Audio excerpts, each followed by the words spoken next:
Issues tend to be crowding issues because it's hard to build jails that will accommodate the need because there's a tax money involved, of course, to do so. So that becomes one of our big issues. Medical is another issue. Medical and mental health is an emerging issue because most of the people that are brought into jail tend to be people with very poor medical issues also because they don't take care of themselves. They take drugs or they live on the street or so on. So a significant percentage of that population will fall into that group. Also, as a result of litigation over the past several years, it's harder and harder to put mentally ill people into mental health facilities. So the attorneys that have kept them out of the mental health facilities now end up resulting in them coming to jails which aren't really prepared to fully deal with that population. So we have become the dumping ground in jails for the mentally ill. Some people may even get arrested for nothing more than being mentally ill, but a cop can say, okay, well, here's a violation of, vagrancy or trespass or something that will justify getting them in jail so that they're not harassing people on the street, or to get them in there so they don't hurt themselves. So those are some of the biggest problems, but then there's a variety of others. Mail. Inmates are suing because they don't like the mail service precisely the way they're getting it.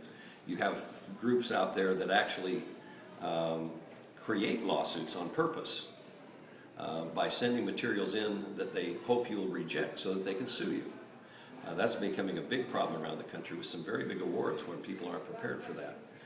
Use of force, another thing. Inmates, when you say don't do that or stop doing that or do what I need you to do, very often will give you a one-finger salute or decide, they're going to get into that fighting stance. At a certain point, you find you have to use some level of force to restore or maintain order, as the Supreme Court puts it. And so that becomes a big issue. So when you say what are the biggest issues, we run like a city, enclosed, where we have to provide all the services that city does, essentially food, shelter, all those kinds of things. Only difference is most of the people who live in the community are pleased to be alive and pleased with their lives. These people all came in dragged, kicking and screaming. And so they got nothing good to say about the food, the circumstances. And as a result, people who make up less than half of 1% of our population file, it used to be a quarter of all the lawsuits in the system, in the federal system. Now, because of some legislation, it's dropped down to about 15%. But think about that. Less than half of 1% of the population, around 2 million people, are filing that percentage of lawsuits in the federal courts. And the taxpayers have to pay to defend those suits. They have to also pay if we happen to lose one of those suits, both attorney's fees and damages. So that's kind of what we're up against, and that's why we're doing this training in here.